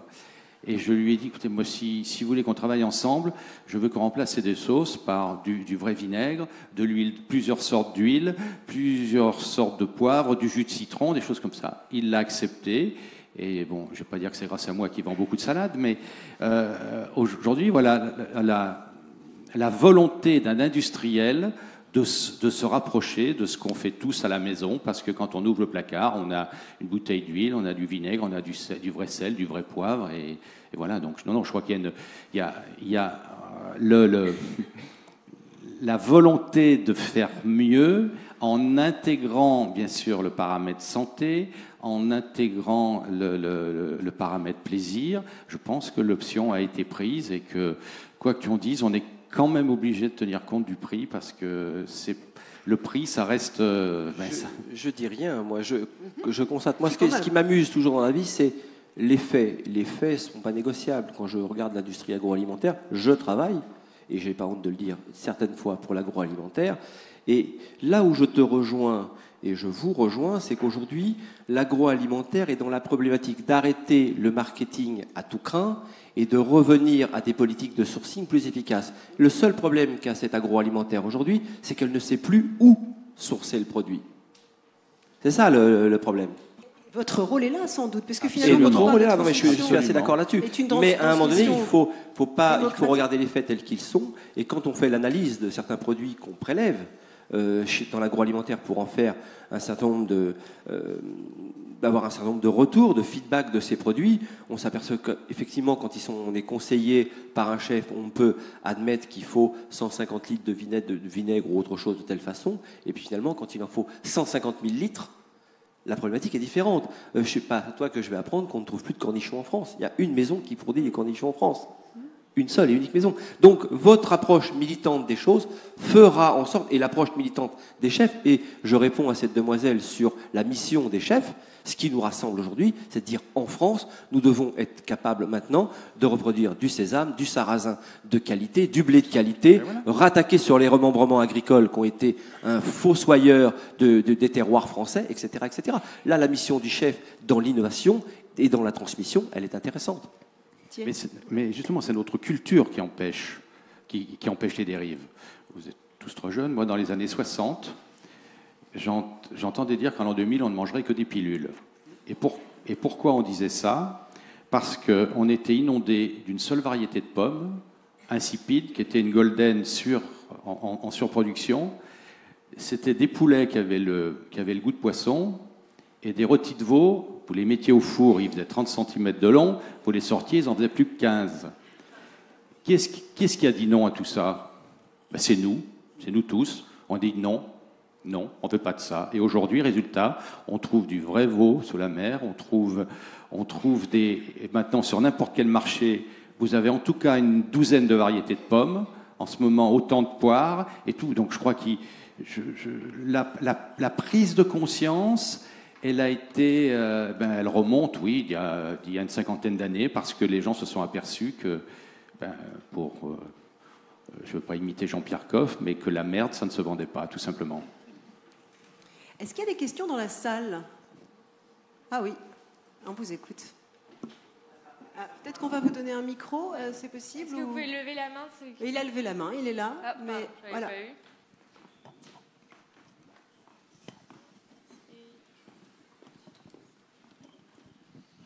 Oui, bonjour. Une question pour Guy Savoie et Thierry Marx. Quelle est votre réaction par rapport à la décision de Sébastien Bras de sortir du Michelin? Ce n'est pas le premier, ce ne sera peut-être pas le dernier. Quelle est l'explication de ce mouvement et est-ce que ça vous interpelle? Alors moi, je crois que la question s'adresse plutôt à Claire. En tout cas, moi, en tant que professionnel, vous savez, nous sommes des métiers d'autonomistes indépendantistes forcenés. Donc cette décision, bien sûr, lui appartient. Mais moi, je ne peux pas m'empêcher de penser aux jeunes cuisiniers que j'étais et qui rêvaient de les avoir. Claire, un petit mot? C'est un sujet d'actualité. Alors effectivement, c'est un sujet d'actualité. D'abord, c'est assez rare, effectivement. C'est même probablement la première fois en France qu'un chef qui ne change pas d'établissement et qui n'annonce pas vouloir changer de projet a demandé à ne pas figurer dans le guide Michelin. Donc c'est quelque chose de très personnel. Encore une fois, c'est très rare. Je pense que c'est lié à un sentiment personnel qu'il a de vouloir vivre une vie différente. Voilà, je ne peux pas dire autre chose que ça. Et il y a beaucoup de chefs, jeunes, moins jeunes, qui au contraire ont envie de figurer dans ce guide qui leur apporte énormément de notoriété, de chiffre d'affaires, il faut bien le dire. Être dans le guide Michelin, ça apporte entre 10 et 100% de chiffre d'affaires en plus. Voilà. Sébastien Bras, dans le message qu'il a donc délivré sur le net pour annoncer sa décision, disait qu'il voulait se soustraire au stress qui pouvait freiner la création. C'est un vrai sujet, ça aussi? Alors, c'est un vrai sujet, mais les perceptions sont très différentes. Vous avez des chefs qui vous disent au contraire, d'avoir cette exigence, ça, au contraire, ça me fait créer et ça me fait encore m'améliorer. Et ce que j'ai tendance à dire aussi, et ce qu'on a tendance à dire, c'est que finalement, et Guy l'a dit quelque part, la pression pour les chefs, c'est les assiettes qu'il doit sortir à midi et le soir et qui doivent être bonnes, 2 fois par jour, à chaque table et chaque jour, ou presque chaque jour de l'année. Hein, donc, Est-ce qu'on a besoin du Michelin pour ça? Est-ce que quand on est un cuisinier engagé, comme c'est le cas de Sébastien Brasse, on est de toute façon... Mais le guide on a Michelin, cette volonté. Il n'est pas fait pour les chefs, pardon, messieurs qui m'entouraient, il est fait pour les clients. Je vais peut-être passer 2 minutes à vous dire comment il est né. Il existe depuis 1900. C'est deux génies, les frères Michelin. Il y en a un qui était artiste, il y en a un qui était ingénieur, et qui ont cru en l'avenir du déplacement, et notamment de l'automobile, évidemment, puisqu'ils fabriquaient des pneus. Et ils voulaient que la mobilité se développe. Et ils se sont rendus compte qu'en fait, les clients avaient besoin d'être guidés. D'ailleurs, dans le mot guide, il y a le sens de la transmission, quelque part, d'une information. Bon. Et donc, ils ont fait ce guide. Et comme c'est une entreprise, et c'était des gens qui avaient chevillé au cœur 2 valeurs essentielles, que sont l'innovation et la qualité, qui sont d'ailleurs 2 valeurs qui existent toujours dans cette entreprise qui est devenue mondiale, ben, ils ont fait les choses bien. Et ce guide est devenu une référence. Ils ont inventé les étoiles, ils ont inventé les pictogrammes en 1926. C'est-à-dire que des gens qui ne savent pas lire, des gens qui parlent chinois, ils comprennent ce que ça veut dire. Et du coup, ce guide est devenu une référence mondiale parce qu'à la base, il y avait cette exigence de qualité, cette exigence d'innovation. Ben, je veux dire, c'est formidable. Alors oui, on n'a peut-être pas besoin du guide pour. Il se trouve qu'il existe, qu'il est lu, qu'il est reconnu, qu'il est contesté, bien sûr, mais on l'accepte qu'il soit contesté complètement. Il est un outil, quoi. Mais finalement, il rend service. Il est complètement digitalisé aujourd'hui. Et aujourd'hui, effectivement, on a dans la poche son truc et on cherche un restaurant, etc., etc. Et ce que ce guide veut donner à ses clients, c'est une assurance de cuisine de qualité. Rien de plus. Parfois, j'entends dire qu'on fait les tendances. Mais non, on ne fait rien du tout. C'est les cuisiniers qui inventent des nouvelles choses, qui font les tendances. Nous, on les reconnaît. Voilà. Et donc... Je vais donner juste la parole à Akram, qui est un peu discret. Le stress en cuisine, lié notamment aux étoiles, mais pas seulement. Hein. Vous n'attendez pas les étoiles pour vous mettre la pression, comme vous dites. Est-ce que ça fait partie des choses qu'on doit transmettre à un commis, à un apprenti, à un sous-chef? Est-ce que c'est un moteur de création? Le stress n'a jamais été un très bon moteur, je trouve, pour créer. Après, je pense que tout le monde est différent et tout le monde amène le stress. Mais avant tout, moi, tous les midis et tous les soirs, je dis toujours à mes équipes qu'on cuisine pour les clients, qu'on est là pour eux. Il n'y a qu'une star, c'est le client, la vedette, c'est le produit, et nous, on est ces simples serviteurs. Donc il faut savoir comprendre ça. Et je crois que midi et soir, c'est un vrai combat. C'est un combat tout simplement de donner et de savoir tenir sa promesse, parce que vous avez parlé de prix. Effectivement, moi aujourd'hui, voilà, je remercie la vie tous les jours quand je viens dans mon restaurant et que je me dis que voilà, le ticket moyen il est de 160 € à 170 €. Je me dis que j'ai vraiment de la chance que les clients se déplacent pour moi, qu'ils viennent manger chez moi et qu'ils me remercient à la fin. Et franchement, ça, c'est on ne peut pas quantifier ça en termes de bonheur, parce qu'il y a souvent des médecins qu'on reçoit aussi chez nous. Et je trouve qu'à notre égard, les clients sont beaucoup plus, je ne sais pas comment vous dire, ils sont heureux plus qu'un médecin qui va les opérer à cœur ouvert. Je ne sais pas, je trouve que non, mais c'est vrai. Ça, c'est sûr, non, ça fait pas rêver. Non, mais c'est vrai. Je veux dire, quand on compare les deux, moi, je reste toujours, je garde les pieds sur terre et chaque matin, je me dis que j'ai de la chance, parce que voilà, quand on vient de rien et quand on construit tout, parce qu'on a pratiquement la même génération, j'ai 36, on m'a souvent dit, oui, tu n'y arriveras pas, oui, c'est pas possible, et c'est vrai, parce que c'est très, très, très difficile. Mais je crois que quand on a une vraie conviction et on a une persévérance, il faut y aller. Il faut laisser jamais personne vous dire que c'est pas possible. Tout est possible. Rien n'est impossible. Et c'est mon leitmotiv, c'est un état d'esprit. D'ailleurs, avec mes équipes, c'est ce qu'on a. Et surtout, Akram Power, c'est comme ça que ça s'appelle. Voilà, exactement. Le groupe s'appelle Akram Power. Je les incite aussi à être entrepreneurs, à foncer, quoi. Parce que ça, c'est important. La transmission, elle est là aussi. C'est de leur dire que c'est pas impossible, qu'ils peuvent y arriver, que ce que moi j'ai fait, il ne faut pas qu'il fasse comme moi, il faut qu'il fasse mieux que moi. Et je trouve que c'est ça.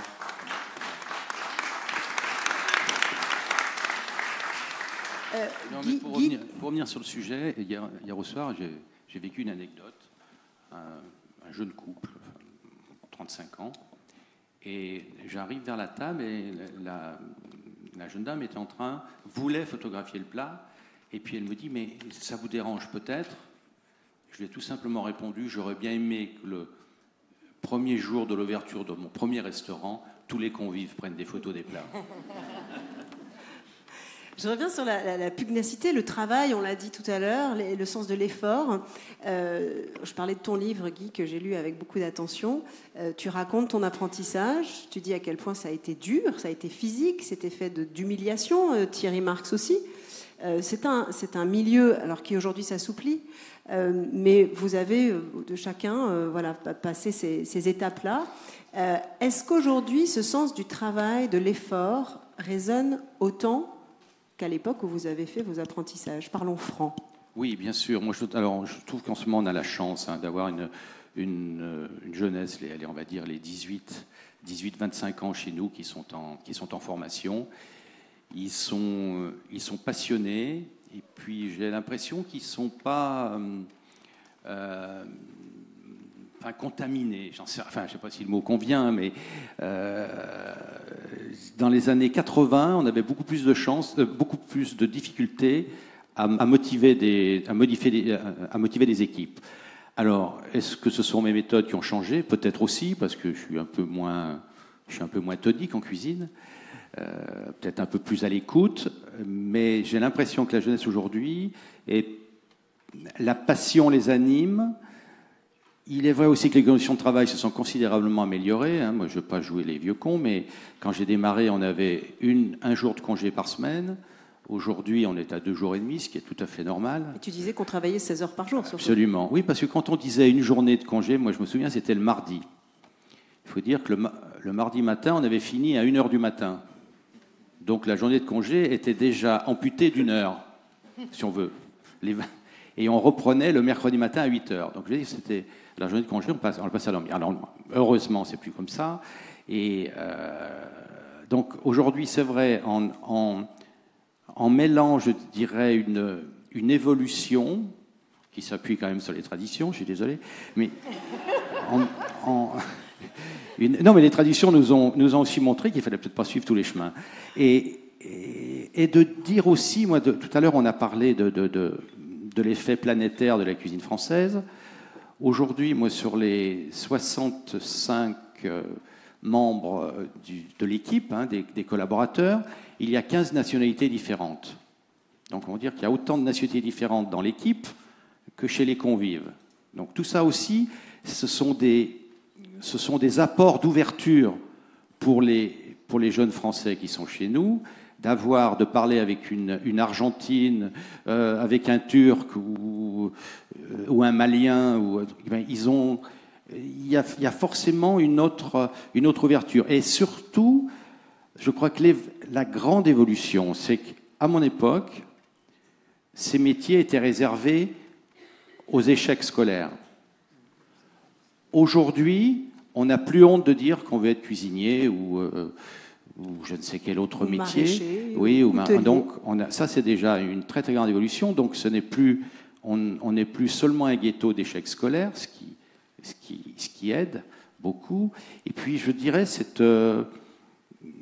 valorisations des métiers manuels aussi font que ces gens ont moins l'impression d'être en marge un peu de ce qui se passe, et surtout en ce moment, moi je trouve qu'il va vers l'apprentissage et vers les choses, il commence à y avoir une vraie volonté de mettre en valeur tout ça, avec des vrais avantages pour les apprentis, ce serait bientôt temps.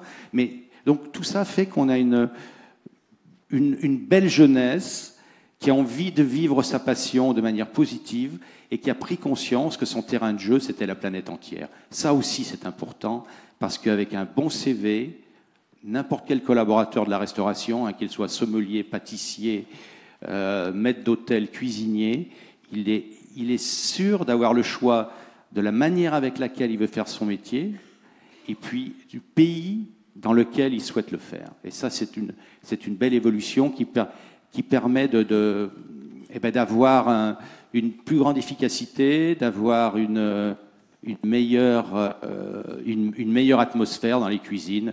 Ne croyez pas tous ces clichés où on pense que c'est une bande de fous furieux qui se bousculent ou maintenant qui se touchent les fesses. Ce fut vrai. J'en sais rien. Bon.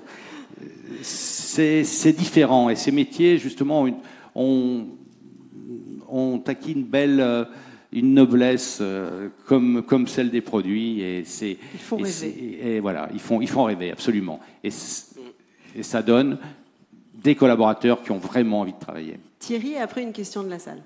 Oui, non, mais je suis assez d'accord avec Guy. Je vais lui répondre deux petites choses sur la tradition. Une lettre entre le prince de Talleyrand et Antonin Carême, qu'il connaît et qu'il a lu comme moi.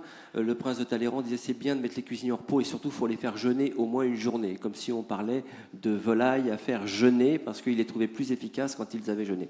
Non, sur l'aspect aujourd'hui sur la formation professionnelle, moi je travaille dans les quartiers politiques de la ville, donc ce qui compte pour moi c'est d'attirer à moi et de faire naître le désir de venir dans le cadre d'une formation professionnelle. Donc c'est un petit peu autre chose. Ce que je remarque, et ce qui m'intéresse d'ailleurs beaucoup sur les jeunes collaborateurs aujourd'hui que j'ai à manager, c'est de dire la génération Y, même si c'est un peu flou comme en termes de termes, nous a appris une chose, je ne veux pas avoir un rapport sacrificiel au travail. C'est intéressant. Je trouve ça très intéressant et elle nous a apporté à nous une réflexion sur le management. Que nous dit la génération Z? Elle nous dit qu'est-ce que tu as comme émotion à me proposer?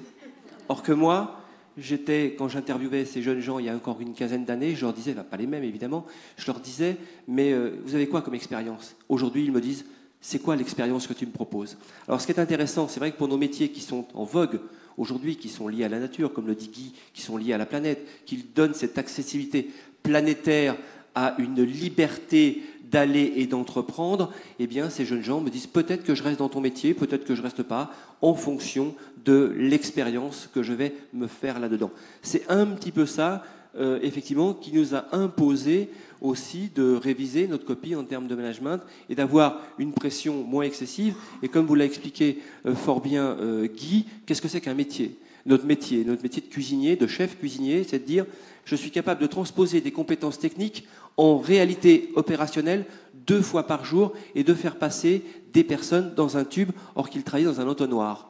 Et c'est ça un service. C'est à un moment donné, il va falloir avoir une capacité managériale pour adoucir ce moment du service, pour qu'on ait la rigueur, l'engagement, la régularité que nous demande le guide Michelin.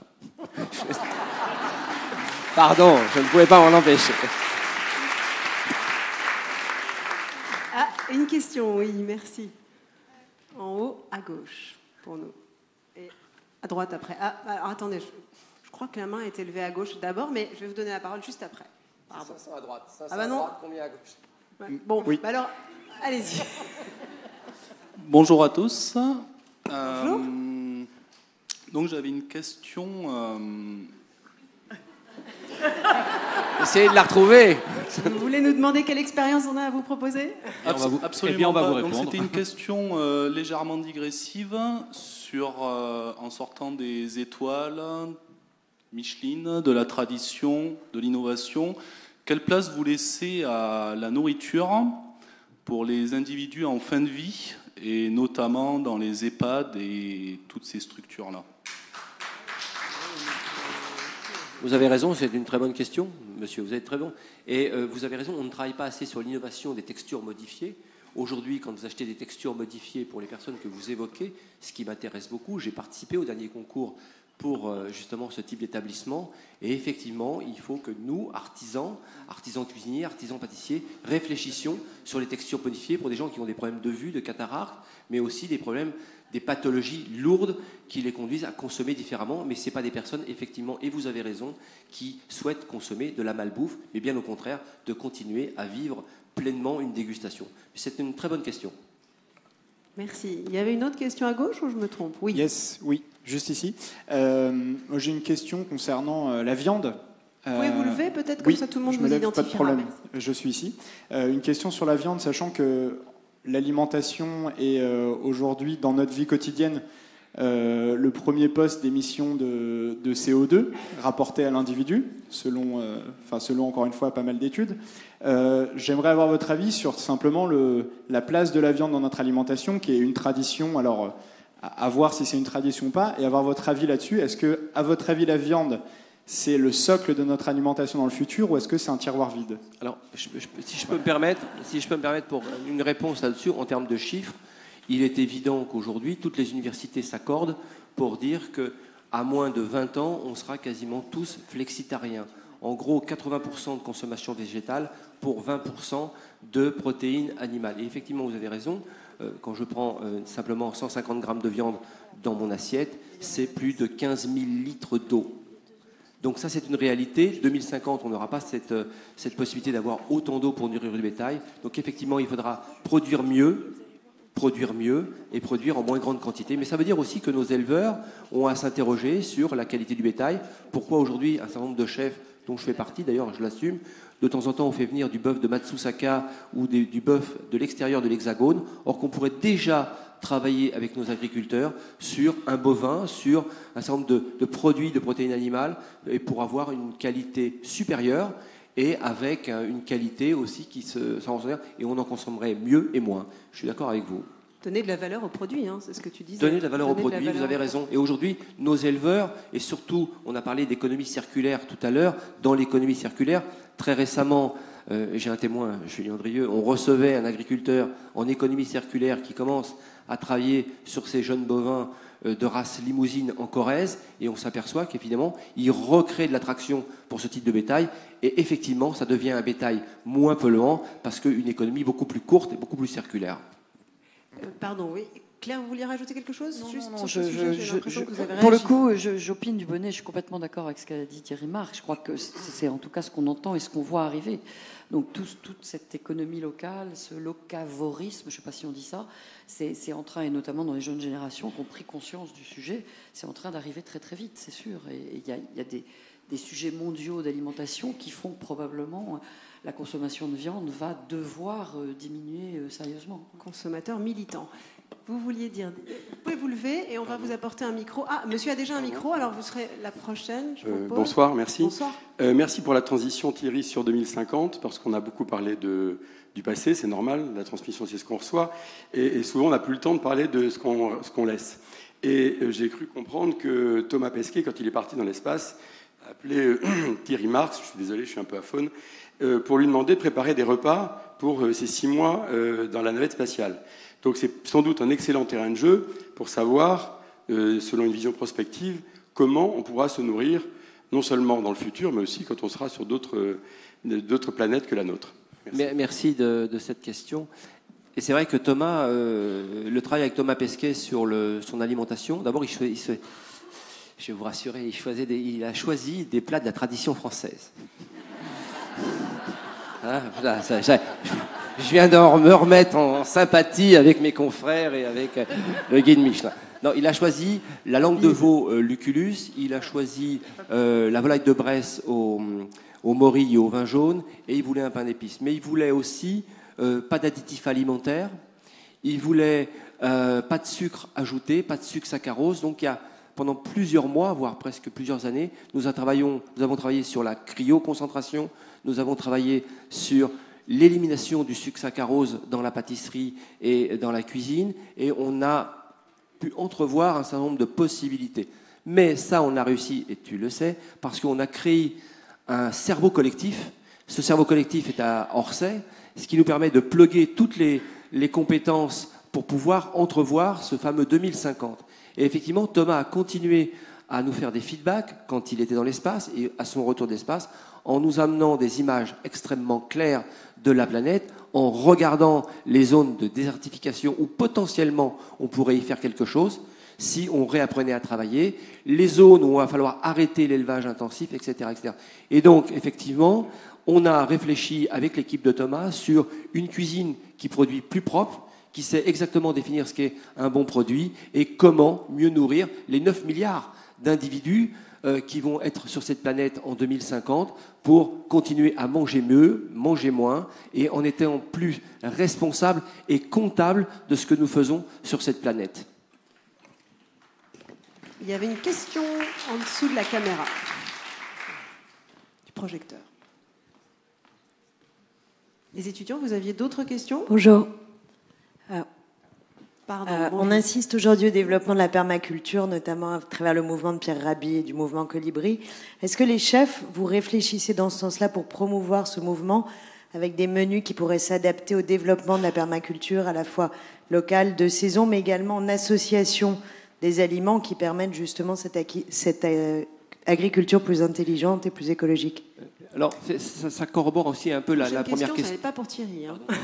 non, mais je peux juste sur la permaculture. C'est vrai que c'est intéressant de voir le développement de la permaculture et en même temps d'aller aussi vers d'autres agricultures, autrement dimensionnées que la permaculture. La permaculture, la réponse qu'on a aujourd'hui par rapport aux études, c'est que ce n'est pas la seule et unique solution. Le côté pluriculture est des fois plus intéressant que la permaculture. Mais la permaculture permet aussi d'entrevoir des possibilités pour cette planète et je suis un fervent défenseur de la permaculture. Alors, est-ce que vous vouliez poser une question?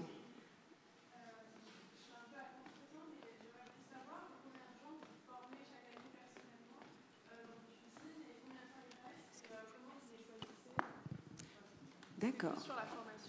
Comment se passe la formation dans vos cuisines? Combien de personnes? Ça dépend évidemment du nombre d'établissements. Je vais laisser Guy, après je vais... Oui, nous, je dirais les piliers de la maison sont là depuis plusieurs années, mais ceux qui viennent en formation chez nous, qu'ils soient les apprentis, ça peut être sur 1, 2 ou 3 ans suivant le cycle qu'ils ont pris.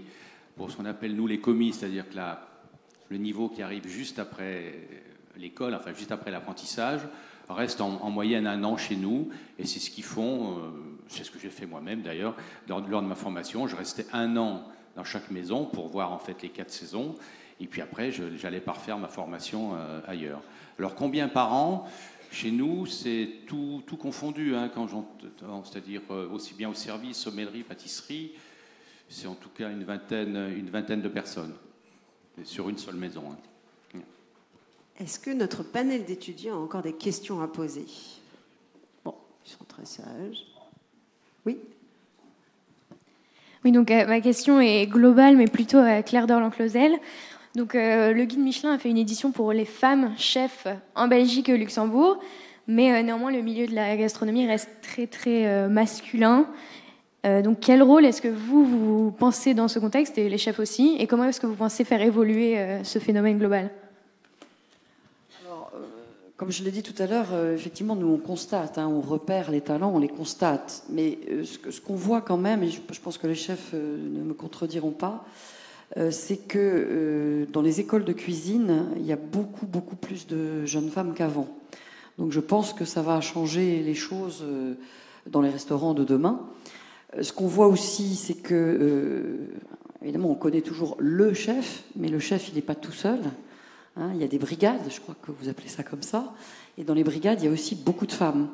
Donc, et d'ailleurs, les chefs reconnaissent toujours que la cuisine, c'est aussi un travail d'équipe. Il y a toute une équipe autour de vous. Donc, je dirais qu'un peu comme dans les autres milieux, dans certaines grandes entreprises, dans pas mal de secteurs, les femmes sont en train d'émerger. Moi, ce que je vois, c'est vraiment l'arrivée de jeunes femmes prometteuses. D'abord, il y a évidemment des figures qui tirent, des femmes chefs très connues qui tirent et qui sont des exemples et des modèles pour des jeunes femmes qui voudraient s'engager.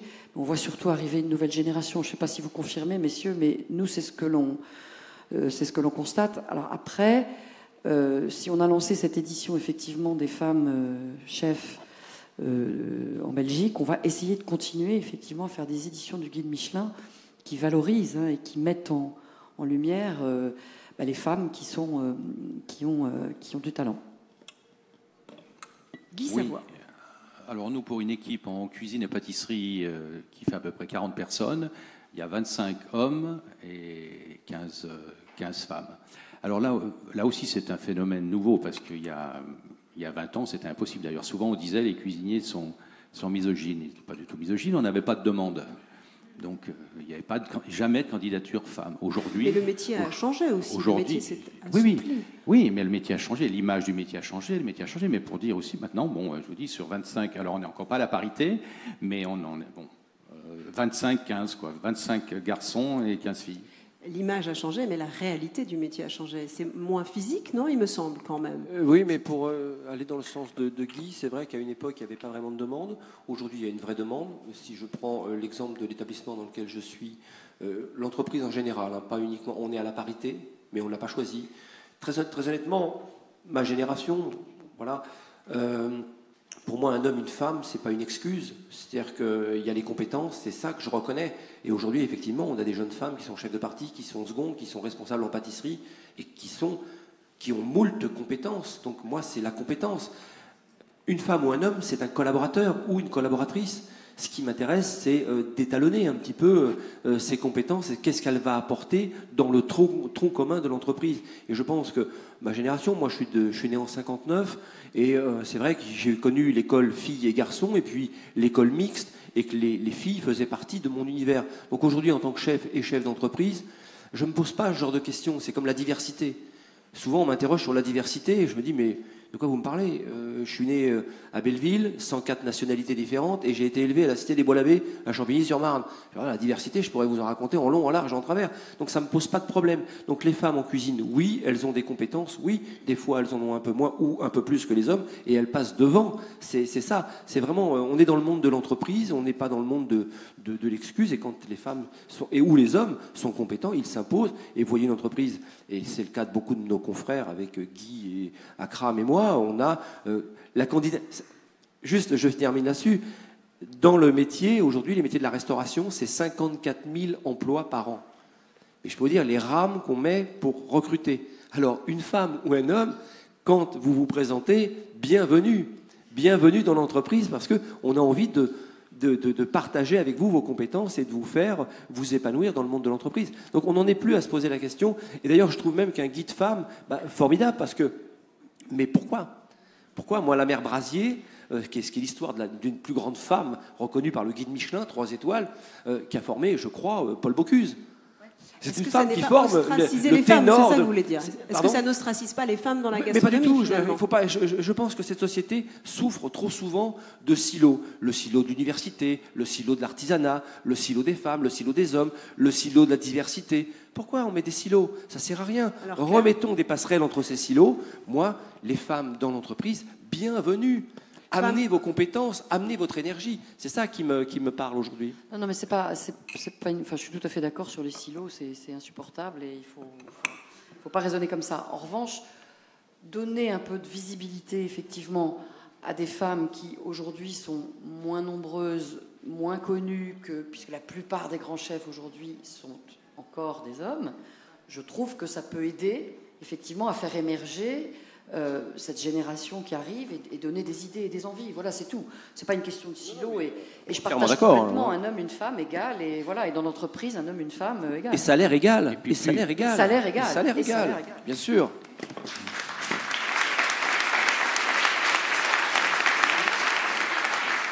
Et plus il y aura de femmes au plus haut niveau dans le guide Michelin ou dans les autres guides, ça encouragera forcément des jeunes filles à rejoindre ce métier. Je crois qu'il n'y a rien de plus encourageant ou motivant que d'avoir des personnes dans lesquelles on peut s'identifier au plus haut niveau d'un métier ou d'un sport. Donc on doit aspirer à ce qu'il n'y ait plus de guides femmes. C'est ça finalement. Exactement. L'issue. Exactement. Merci à vous, merci mille fois, merci à vous d'être là. Il faut libérer la salle. À bientôt.